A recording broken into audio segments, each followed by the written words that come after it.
This is the new MG3. It could be the best value car on sale today. You see, it starts from £18,500. And for that, you get a car with a very clever and efficient hybrid system.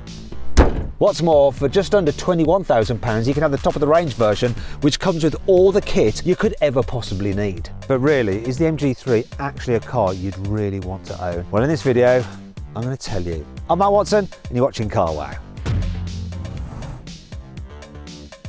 Choosing which version of the MG3 is really easy because there's only one engine option. There's just two trims, so which one should you go for? Well, do you know what? I've actually configured my ideal MG3 using the Carwow configurator. If you want to see which one I went for and the saving through Carwow, click on the pop-out banner up there or follow the link in the description of the video. Or you can just scan the QR code on screen now. Anyway, what you have here is a 1.5 litre naturally aspirated petrol engine and an electric motor, and they drive the front wheels only via a 3-speed automatic gearbox. But most of the time, the petrol motor is just acting as a generator to provide electricity for the battery, which then goes into the electric motor, which drives the wheels most of the time. But if you need a sudden burst of power at higher speeds, then the actual engine somehow connects to the front wheels. And anyway, it's all confusing. You don't need to know any of that. All you need to know is that this total system puts out 194 horsepower, which is actually quite a lot for a car such as this. And apparently it'll do 0 to 60 in 8 seconds. But will it really? Let's find out using my specialist timing gear. Now comes the engine kicking in. There we go. What the actual lies? 6.7 seconds? This is a bargain. Are you sure? The 0 to 60 is 8 seconds. 0 to 62 is 8. Guess what it did? 6 something. 6.7? What? Did they test it up a massive hill or something? Don't know, but it said 8. Everything said 8. It's not 8. The MG3 is quite a decent looking car, though I should point out two things. The first is that this red paint is optional. It's almost £700 and it takes the price of this car to just over £21,000. Also, the design is rather familiar to me. This part here, this sort of mouth within a mouth, like, you know, alien style, reminds me of a Porsche 911 992 GT3. Moving down the side, you see this line here and this line going up there reminds me of a Mercedes C63 Coupe, the previous generation car. This bit here, that's just pure Mazda 2. Then at the rear, I was thinking, oh my gosh, this is familiar as well. What is it? Ignore the tail lights, but the general overall shape, it's got a hint of the VW Scirocco about it. I don't mind the sort of genericness of the look. It looks fine. It's inoffensive. It's just a little bit unoriginal, I guess. But what about the inside? The interior of the MG3 is more original, and I do like the overall design. Now, in terms of quality, you have some leatherette there, this interesting material there, some leatherette on the door, which does help lift things a touch, but everything else is kind of hard, brittle plastics, but you kind of expect it to be for this price point. You do have some shiny black trim here, though it has scratched already. However, some of the things that you touch do feel a little bit on the cheap side, so there's no damping anywhere. Watch this. Look. This. It's just this.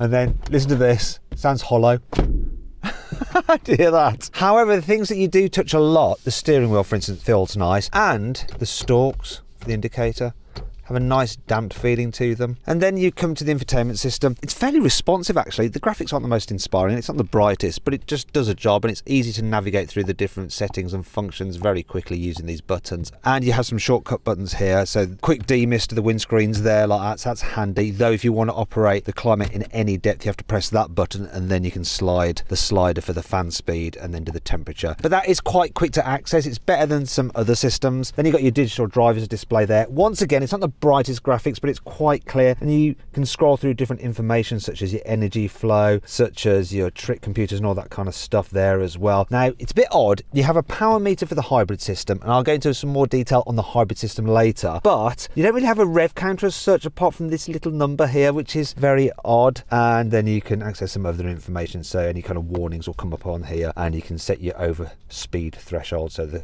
car will bong at you or complain if you go over that. There's lots of safety systems with this car. In terms of the seats, they're all right, quite comfy, and the overall layout is quite nice and easy to use. So you've got your like parking brake there, your driver mode there, and you have your gear selector there. I've noticed something on this particular car. Look, it should spring back to centre like it does when I put it into reverse, but if I go into drive, it seems to just jam. So you have to go like that to free it.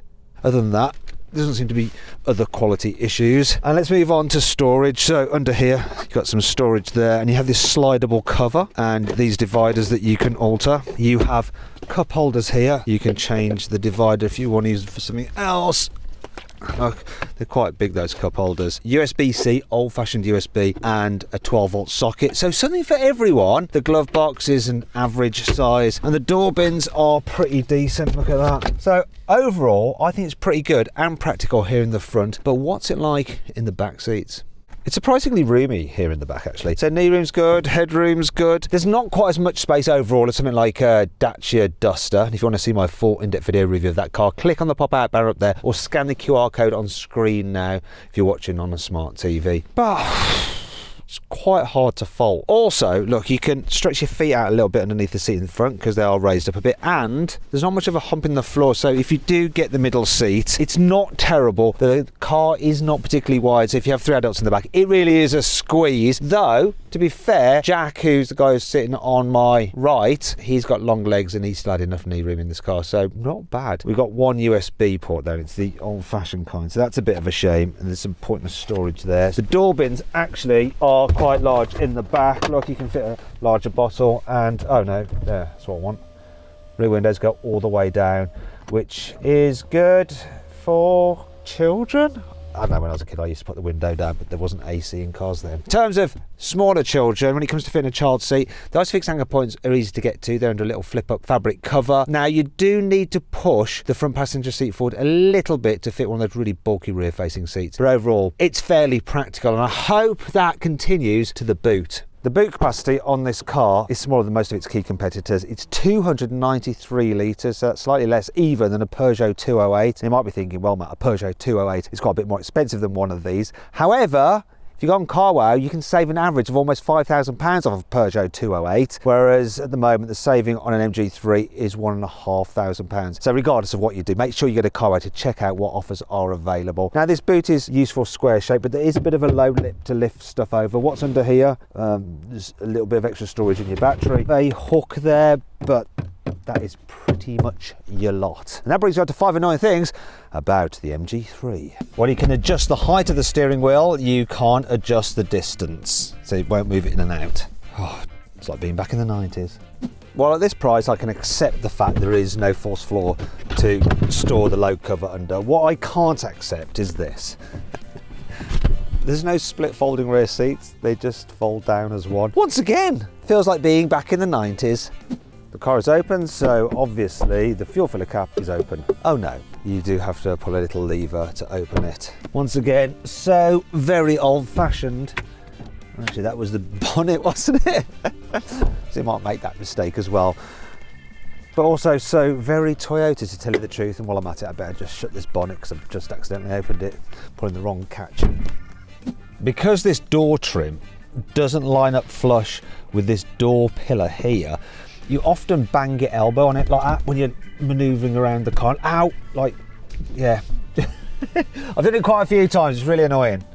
MGs don't have the best reliability record. In that way, I guess they are rather like the original MGs. You see, in both the 2023 and 2024 Driver Power Owner Satisfaction Survey, MG came last out of all manufacturers. Now, if you'd like to take part in the 2025 Driver Power Owner Satisfaction Survey and give your opinion on your car, then click on the pop-out banner appearing in the top right-hand corner of the screen, or scan the QR code on screen now with your mobile phone. There's also a link in the description to this video. However, that does bring me on to 5 cool things about this car. You see, at least you do have the peace of mind of a 7-year, 80,000 mile warranty with each MG.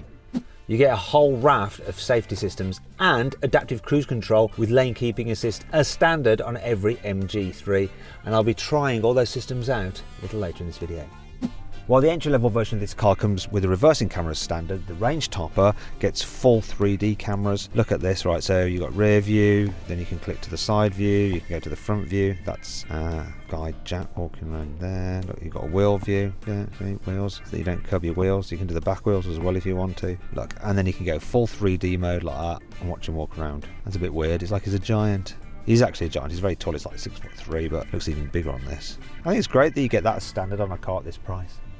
One of the things I like about many Chinese and in fact Japanese cars is this quick release from the backrest of the front seats. Look, so you can quickly get into chill position. There are 2 customizable buttons on the steering wheel, and you can set them up to do a limited selection of different things. So that's vehicle control, which just brings up this menu, SRC, which is something to do with like the radio station, or AC motor, that's AC on or off. They're pointless. The only 2 you need is 360-degree camera, which I've got set up on this button, and then the regen braking, which I have on the other button. Or is it the other way around? Let's find out. Let me press this button. It's regen braking because it's changing it between the 1 of 3 settings, and then this one, look, camera. Handy. If you're changing your car, then you've got to check out CarWow, because there's nothing quite like knowing that you're getting a great price, both when selling your old car and finding a new one. CarWow makes all the stuff that's hard work about car changing, like the haggling, the no-shows, and the nasty surprises, a thing of the past, life-changing. Now, if you want to go to CarWow right now, I'll put a link in the description of this video and the pinned comment. Alternatively, you can click on the pop-out banner appearing in the top right-hand corner of the screen now, or scan the QR code on screen using your mobile phone to go directly there. Car change, CarWow. There is, of course, no point in this car being quicker than expected if it falls off the road at the first sign of a bend. So let's try it out. Oh, safety systems. See, that performance just accelerating a bit too quick to the car in front. Here we go. Yeah, it goes around corners absolutely fine. Once again, the safety systems are kicking off. Do you know what? Yeah, this car handles quite nicely actually for just a small hatchback. Don't think it feels quite as sporty as a Renault Clio, and if you want to see my full in-depth video review of one of those, click on the pop-out banner up there, or follow the QR code on screen now by scanning it with your mobile phone if you're watching on a smart TV. But I tell you what, it has plenty of punch out the bends just because of the responsiveness of the electric motor. It's really quite good.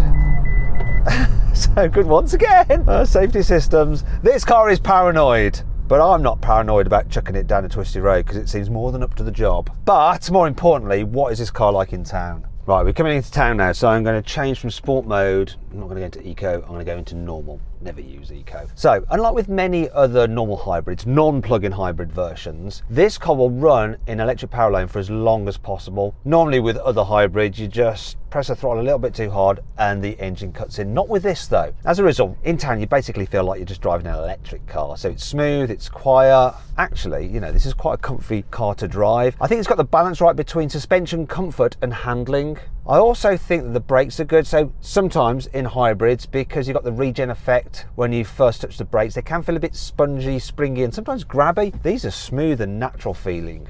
It's really good, and I can of course change the level of regen braking when I lift off the accelerator by pressing this button. So I'm going to go maximum regen, though there's not full one pedal drive. I'm going to do a U-turn here. This car is fairly manoeuvrable. I'm just going to press my other button here to get the cameras up to see what's going on.